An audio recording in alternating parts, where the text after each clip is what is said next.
I was standing in the reception office of Kingston Elementary School in Norfolk, Virginia, at 8:47 in the morning on a Tuesday in April, still in my Navy service uniform from the emergency leave flight that had landed at Norfolk Naval Air Station approximately 3 hours earlier, when the principal walked out of her office to see who was asking for her. She was 52 years old. She was wearing a specific navy blue blazer over a white blouse. She had, per what I would see when she stepped closer, a small silver Naval Academy class ring on her right hand. She saw me. She stopped in the specific middle of the hallway. She said, in the specific voice of a woman who had not spoken to me in 8 years but had, per what I would learn over the next 42 minutes, been checking on me approximately every 6 months through mutual Naval Academy friends. "Sarah, what is my lieutenant commander doing in my elementary school at 8:47 on a Tuesday morning?" I said, in the specific voice of a mother who had, 71 hours earlier, received a handwritten letter from her 7-year-old son on a Navy carrier operating in the 6th Fleet Area of Responsibility. "Commander Sinclair, Rebecca, I need your help. Mrs. Kowalski told my son's 2nd grade class that I was never coming back.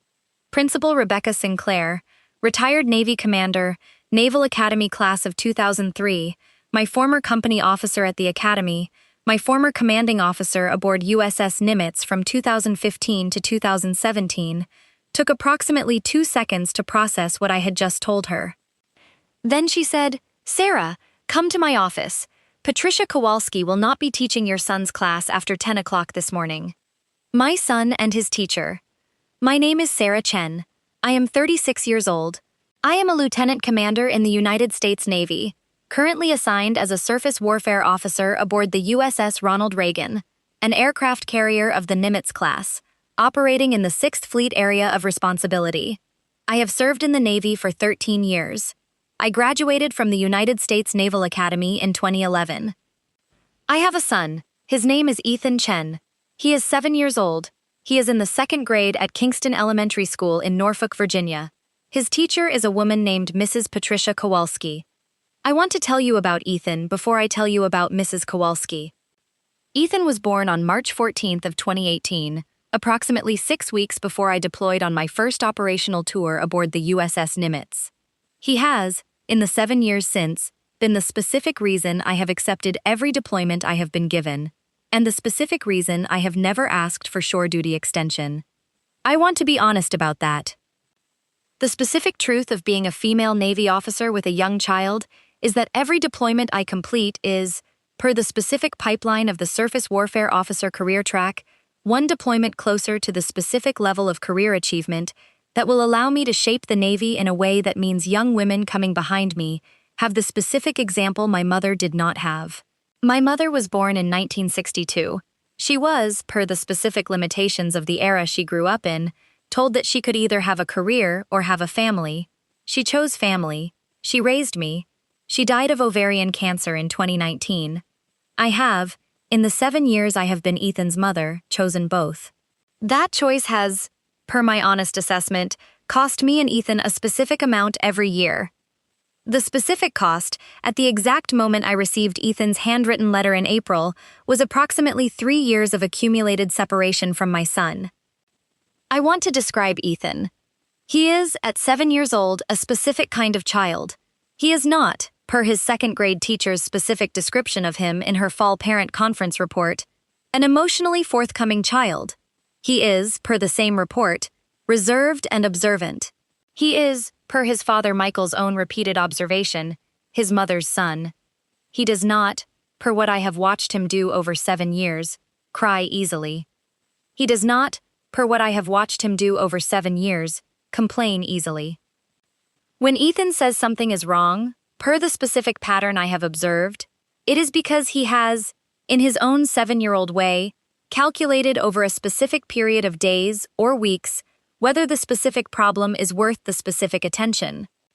I received Ethan's letter on the morning of Sunday, April 6th, at 7:14 a.m., Zulu time, aboard the USS Ronald Reagan. The letter arrived in the specific mailbag that had been transferred to the carrier via a resupply flight from Naval Air Facility Sigonella in Sicily. It was a specific single sheet of lined notebook paper folded 3 times. It had, per the specific handwriting of a 7-year-old boy, been addressed to Mommy, Us Ronald Reagan in blue crayon. It had been mailed by Ethan's father, Michael, from a post office box in Norfolk, Virginia. The letter said the following: Mommy, Mrs. Kowalski said today that some moms in the Navy don't come back. She said you might not come back. She said she wants me to be ready. I do not think she is right, but I am worried. Dad said he cannot ask her to stop because it will make me look weak. But I am not weak. I am worried. Please come home. Love, Ethan.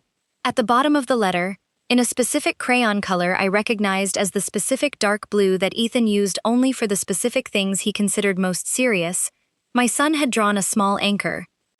He had drawn it, per what I recognized immediately, because he knew the anchor was the specific symbol of the specific ship I was serving on. He had also drawn it because he knew, per the specific practice we had established since he was 4 years old, that the anchor was our specific family symbol for the promise I had made him. Ethan, when I am on a ship, I am still your mother. When I come home, I will still be your mother. The anchor is the specific thing that connects the ship to home. He was asking me, per the specific unspoken code we had developed, whether the anchor still worked. I read the letter at 7:14 a.m. I stood in the specific junior officer wardroom on the USS Ronald Reagan for approximately 4 minutes without moving. I then walked directly to the executive officer's stateroom. I knocked on Commander Diane Reyes's door at 7:19 a.m. Commander Reyes opened the door. I said, "Commander, I need to request emergency family leave. My son's second-grade teacher has told my 7-year-old that I may not survive my deployment. My son has, per this letter he mailed to me 2 weeks ago, been living with that specific belief for approximately 6 weeks. I need to be home in Norfolk within 72 hours. Commander Reyes read the letter. She read it twice. She said, in the specific voice of an officer who had, per her later description over coffee in Norfolk in June, been waiting for the specific moment in her career when she could authorize an emergency return for a specific reason she could stand behind. Chen, I will have you on a helicopter to Sigonella in 6 hours. From Sigonella, you will fly military airlift to Naval Station Norfolk. You will be at Kingston Elementary School by 8:30 a.m. Norfolk time on Tuesday. Do you understand what I am authorizing? I said, Commander, yes ma'am. She said, Chen, when you get to that school, do not spare the teacher, not 1 inch. I said, Commander, no ma'am. I was in the Kingston Elementary School reception office at 8:47 a.m. on Tuesday, April 8th, exactly, per Commander Reyes's specific timeline. I did not at that moment know that the principal of Kingston Elementary School was my former Naval Academy company officer, my former Nimitz commanding officer, and, per what I would learn during our 42-minute conversation in her office, the specific naval officer who had, 7 years earlier, personally recommended me for the specific USS Nimitz department head assignment that had shaped the entirety of my subsequent career. Rebecca Sinclair. I want to tell you about Rebecca Sinclair before I tell you what she did on the morning of Tuesday, April 8th. Commander Rebecca Sinclair, United States Navy, retired, graduated from the United States Naval Academy in the class of 2003, the specific class 2 years ahead of mine. She was a surface warfare officer. She served in the Navy for 18 years. She retired in 2020 at the specific rank of commander after her specific tour as commanding officer of a Ticonderoga-class guided missile cruiser. She was, per what I had believed for the entirety of my Navy career, still on active duty somewhere in the fleet. I was wrong. She had, per what she would tell me in her office at 9:14 a.m. on Tuesday, April 8th, retired quietly in December 2020 to pursue what she called the second half of my life. The second half of her life was, at the time I walked into her office, the position of principal of Kingston Elementary School in Norfolk, Virginia, a position she had held for the previous 4 years. I need to tell you about the specific relationship Rebecca Sinclair and I had, because it will explain what happened next. In August of 2005, when I was an 18-year-old plebe at the Naval Academy, Rebecca Sinclair was assigned to be my company officer. She was, at that time, 24 years old and a junior lieutenant. She was the specific officer responsible for the specific development of the approximately 140 midshipmen assigned to 5th Company of the Brigade of Midshipmen. She was, per my honest memory, the specific officer who taught me how to be a Navy officer. She was also, per my honest memory, the specific officer who told me, in a specific conversation in her office in December 2005, that I could either quit the academy and be perfectly fine, or graduate from the academy and be exceptional. There is no middle ground for you, Chen. You will not survive as a mediocre officer. Choose. I chose. I graduated from the academy in 2007. I served my initial fleet tours as a division officer. I applied for a specific lieutenant commander department head assignment on the USS Nimitz in 2015, the specific assignment that would determine whether I would be promoted beyond my current rank. The specific officer who was, at that time, screening applications for the Nimitz department head assignment was a commander who was 7 years senior to me. That commander was Rebecca Sinclair. She had, per what she told me at the specific graduation ceremony in Newport, Rhode Island, in the summer of 2015, written a specific handwritten note on the top of my application file that said, in her exact words, "Chen is not just qualified. Chen is the specific officer this ship needs." I served as Rebecca Sinclair's operations officer aboard USS Nimitz from 2015 to 2017. She was, per my honest professional assessment across those 2 years, the specific finest naval officer I had ever served with. She was, per my honest personal assessment across those 2 years, the specific woman who taught me that a female Navy officer could command a warship, run a wardroom, deploy for extended periods, and remain married to her husband. Rebecca had been married to her husband David, a retired Navy chief, for 21 years at that time. She and David had, per what I had observed in specific mess dinners and specific ceremonies, the specific kind of marriage I hoped to build. I lost touch with Rebecca in 2018 when I left the Nimitz for shore duty at Newport. I had assumed she had continued to command. She had not. She had retired. She had, per what she would tell me in the specific first 4 minutes of our conversation in her office on April 8th, understood in December 2019 that I had spent 18 years serving the Navy, and that the specific second half of my career belonged to the specific children I could still influence before it was too late. She had, per the same conversation, chosen the specific elementary school in the specific neighborhood of Norfolk, where the specific highest concentration of Navy families was known to reside. She had chosen Kingston Elementary School. She had become its principal in 2021. She had been the principal for the entire time Ethan Chen had been enrolled at the school. She had not, per what she told me in the specific 5th minute of our conversation, known that Ethan was my son. She had not, per what she told me in the specific 6th minute, known that I was assigned to the USS Ronald Reagan. She had, per the 7th minute, been checking on me approximately every 6 months through mutual Naval Academy friends, because Rebecca Sinclair, as I would come to learn during the following 42 minutes, was the specific kind of former company officer who never actually stopped being your company officer. She said, in the specific 9th minute of our conversation, "Sarah, show me the letter." I handed her Ethan's letter. She read it once. She read it twice. She placed the letter on her desk, face down, in a specific way that told me she was, at that exact moment, moving from the specific state of former commanding officer to the specific state of active school principal. She picked up her office phone. She dialed a 4-digit extension. A voice answered. She said, "Debbie, this is Principal Sinclair. I need you to go find Patricia Kowalski right now. She is teaching 2nd grade math in room 214. I need you to relieve her from her classroom immediately. Please have a substitute teacher, Ms. Reynolds, if she is available, cover the remainder of the morning. Please escort Mrs. Kowalski to the small conference room next to my office. Please do not, under any circumstances, allow her to speak to any student on her way out of the building. Do you understand?" The voice, which I would learn belonged to Debbie Martinez, the school's administrative assistant, said, "Ma'am." "Yes, ma'am." Rebecca hung up. She looked at me. She said, "Sarah." In approximately 4 minutes, Patricia Kowalski will be in the conference room next to my office. I would like you to be present for her termination interview. Are you comfortable with that? I said, Rebecca, yes. She said, Sarah, one more thing. She reached into the top drawer of her desk. She removed a specific silver Naval Academy class ring on a specific thin chain. She held it up so I could see it.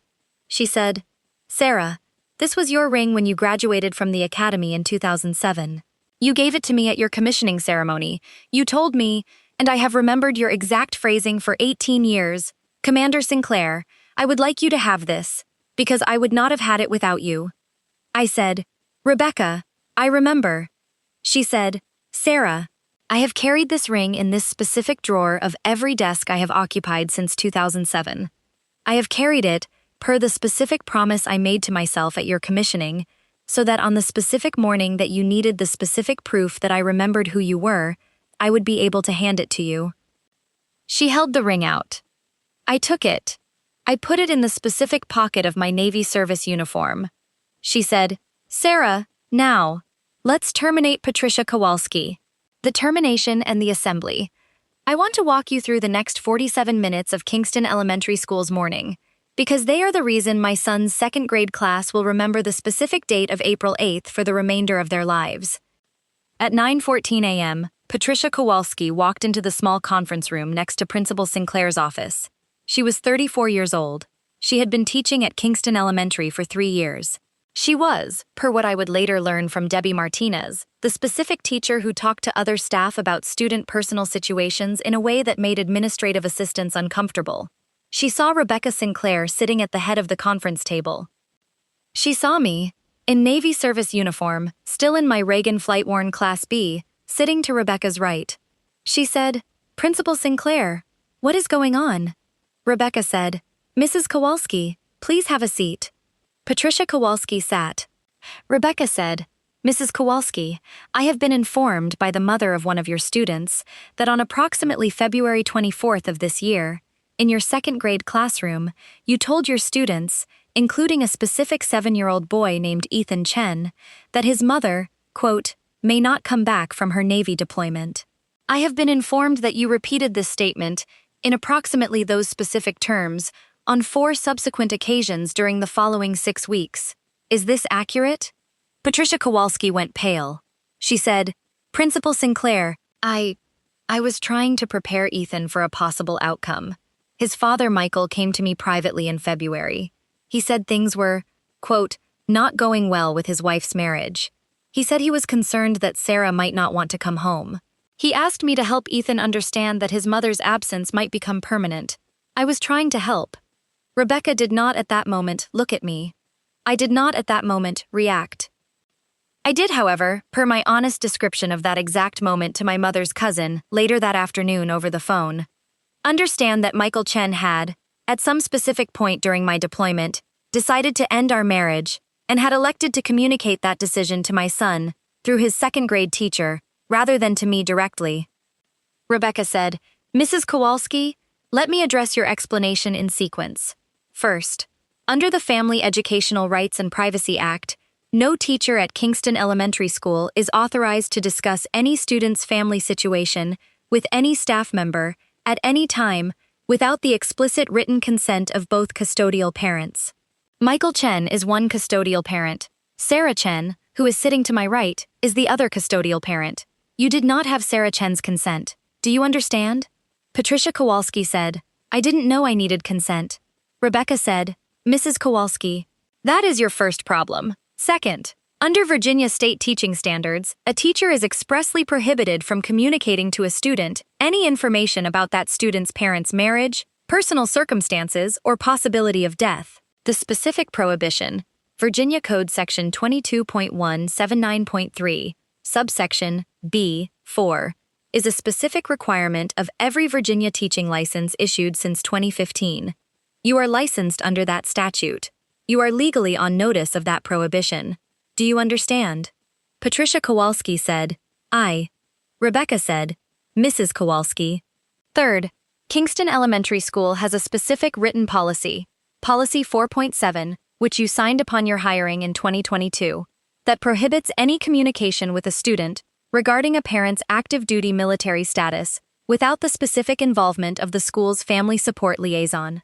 Kingston Elementary School has, since 2021, employed a full-time family support liaison, specifically because we serve a Navy family-heavy community. Her name is Ms. Rodriguez. Her office is on the first floor next to the nurse. You did not consult Ms. Rodriguez. You did not follow Policy 4.7. Do you understand? Patricia Kowalski said, No, I did not.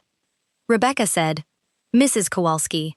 Fourth, the specific harm caused by your actions is documented in a specific handwritten letter that 7-year-old Ethan Chen mailed to his mother on the USS Ronald Reagan approximately 3 weeks ago. In that letter, Ethan explicitly stated that he had been living with the belief, for 6 weeks, that his mother might not come home. That is emotional distress to a minor. That is a specific violation of the standard of care that every teacher in Virginia is required to maintain toward every student in her classroom. Do you understand? Patricia Kowalski began to cry.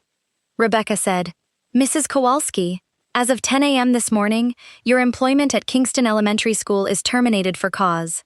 I will be reporting your conduct to the Virginia Department of Education's Division of Teacher Education and Licensure by the end of business today. I will be recommending, per Virginia Code Section 22.1-298.2, that your teaching license be suspended pending review. Do you understand what I am telling you, Mrs. Kowalski? Patricia Kowalski said, through tears, Yes. Rebecca said, Mrs. Kowalski, you have 20 minutes to collect your personal effects from your classroom. Debbie Martinez will accompany you. You will not be permitted to enter Ethan Chen's classroom or to speak to any student. Do you understand? Patricia Kowalski said, Yes. She was escorted from the building by Debbie Martinez at 9:44 a.m. At 10 a.m., Rebecca stood up. She said, Sarah, there is one more thing I need to do this morning, and I need you to be present for it. May I ask you to remain in your uniform? I said, Rebecca, of course. She led me down the hallway of Kingston Elementary School to the specific auditorium on the first floor. She had, per what she quietly explained to me during the walk, requested that Debbie Martinez initiate a specific school-wide assembly of grades K through 5 in the auditorium immediately. The assembly was called at 10:04 a.m. Approximately 342 elementary school students filed into the auditorium. The teachers stood along the walls. Ethan Chen, my 7-year-old son, walked into the auditorium with his second-grade class at approximately 10:11 a.m. He was, per what I could see from the specific podium Rebecca had positioned me next to at the front of the auditorium, looking at the floor. He had not, at that moment, seen me. Rebecca stood at the podium. She said, Kingston Elementary School. Good morning. I have a special guest with me this morning who wants to say something to all of you. Please welcome Lieutenant Commander Sarah Chen, United States Navy. Ethan Chen looked up. He saw me. He stopped walking. He was, per what I would later learn from his second-grade classmates, unable to speak for approximately 4 seconds. Then, from the specific middle of the auditorium, my 7-year-old son said, in a voice that carried across the entire room, I said, Ethan, Mommy is here. Ethan Chen ran across the auditorium, past his teacher, past his classmates, past the specific podium Rebecca was standing next to, and threw his arms around my legs. He held on for approximately 87 seconds.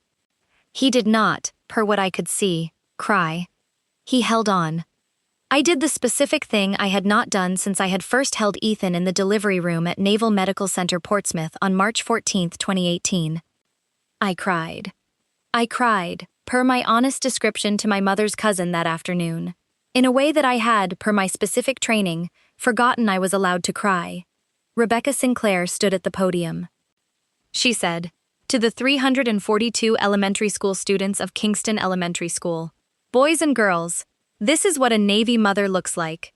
She came all the way home from her ship, which is in the Mediterranean Sea, because her son Ethan wrote her a letter. This is what a promise looks like. When we tell our children, every one of you, right now, that we are coming back, we are telling you the truth. This is what a Navy family looks like. Please remember this specific morning. Sarah Chen, my former shipmate, thank you for your service.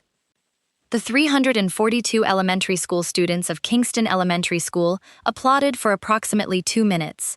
Ethan Chen did not, per what his second-grade classmates would later tell their parents, let go of my legs for the entire 2 minutes. After, I want to tell you what happened over the next 6 months, because it matters. Patricia Kowalski's Virginia teaching license was suspended by the Virginia Department of Education on May 14th. The suspension was for a period of not less than 3 years. She has not, per what I have heard through Debbie Martinez, attempted to reapply. The specific school district level investigation of Kingston Elementary School's vice principal Linda Chen, the specific administrator who had, per what Debbie Martinez later confirmed, been aware of Patricia Kowalski's classroom comments and had failed to act, resulted in her termination on June 3rd. She has, per what I have heard, moved to a school district in North Carolina. Kingston Elementary School's specific family support policy, Policy 4.7, was substantially revised by the Norfolk Public Schools District in September. The revised policy is now, per the specific district-wide memorandum issued in October, referred to as the Chen Amendment. I filed for divorce from Michael Chen on Wednesday, April 9th, 22 hours after I walked into Kingston Elementary School. The divorce, per Virginia family law, was granted with sole physical and legal custody of Ethan on August 27th. Michael Chen received specific supervised visitation contingent on his completion of a specific family counseling program. He completed the program in October. He now sees Ethan every other Saturday afternoon for 4 hours. I have not, in the 6 months since the school assembly, been at sea. My Navy assignment, per my specific request filed on April 15th, has been changed to a shore duty billet at Commander, Naval Surface Force Atlantic in Norfolk. I will not deploy again for a minimum of 36 months. I am, per the specific promotion board that convened in September, on the specific list for promotion to commander in the fall of next year. Ethan is, at the time I am telling you this story, in the specific classroom of a specific second-grade teacher named Miss Angela Reynolds, the substitute teacher who covered Patricia Kowalski's classroom on the morning of April 8th, and who was, per the specific process the Norfolk School District conducted in April, formally hired as Ethan's new second-grade teacher on April 22nd. Ms. Reynolds is, at 58 years old, per her own quiet description over coffee at my house in June, the specific teacher who has been waiting for the specific opportunity to teach the specific class of children I got to teach in April. She calls Ethan Chief. Ethan calls her Miss Angela. Rebecca Sinclair has, in the 6 months since the school assembly, become the specific person in my life that Ethan calls Auntie Rebecca. She and her husband David come to my house every Sunday for dinner. David, a retired Navy chief who spent 29 years at sea, has, per his own quiet description of his relationship with Ethan, developed the specific hobby of teaching a 7-year-old boy how to tie 14 different specific knots that Navy chiefs are supposed to be able to tie. Ethan has learned 6 of the 14 knots. He can, at 7 years old, per David's specific instruction, tie a specific bowline knot in approximately 6 seconds. He is very proud of this. David has, per what he told me at Sunday dinner in September, elected to see the specific knot instruction as the specific thing I was doing during the specific decades I was at sea, and could not teach my own children the same specific knots. David and Rebecca do not have children. They now, per what I have quietly told my mother's cousin on the phone in October, have Ethan. I want to tell you one specific final thing. The specific handwritten letter that Ethan Chen mailed to me on the USS Ronald Reagan in March, the specific letter that Rebecca Sinclair placed face down on her desk on the morning of April 8th, is currently framed in a specific display case in my home office in Norfolk. Next to the letter, in the same display case, is the specific silver Naval Academy class ring that Rebecca Sinclair returned to me in her office on the morning of April 8th. Below the ring, in a smaller frame, is the specific handwritten note that Rebecca Sinclair wrote and placed on top of my Nimitz department head application in 2015. The note says, "Chen is not just qualified. Chen is the specific officer this ship needs. CDRR Sinclair, USN." I look at the specific display case every morning when I go into my home office to work. The specific letter, the specific ring, and the specific note tell me the same specific thing each morning. They tell me that the specific 18-year-old plebe I was in 2005, the specific lieutenant commander I am today, and the specific mother my son Ethan needs are, per the specific person Rebecca Sinclair became for me, the specific same woman. That is what a company officer does. That is what a shipmate does. That is what a friend does. That is what my former CO, who is now my son's elementary school principal, has done for me every specific day I have been in the Navy. CTA 25-25-30, 140 words. If you have ever been the parent, or the child, or the teacher, who watched a specific person tell a specific 7-year-old that his specific parent might not come home from a specific place they had every right to come home from, I want you to leave one word in the comments below. Just one word. The name of the child, or the name of the teacher, or the name of the person who came home to make sure the specific child understood that the specific promise still worked. Say the word, because someone in this comment section is going to see your word, and they are going to remember that the specific 7-year-old at every kitchen table deserves to grow up believing that the specific parent who left will come home. And if this story reminded you that the specific officers who taught us how to be officers do not stop being our officers, subscribe, because next video, I am telling you about a hotel manager who refused my Purple Heart discount. A retired admiral was standing behind me in line. I'll see you there.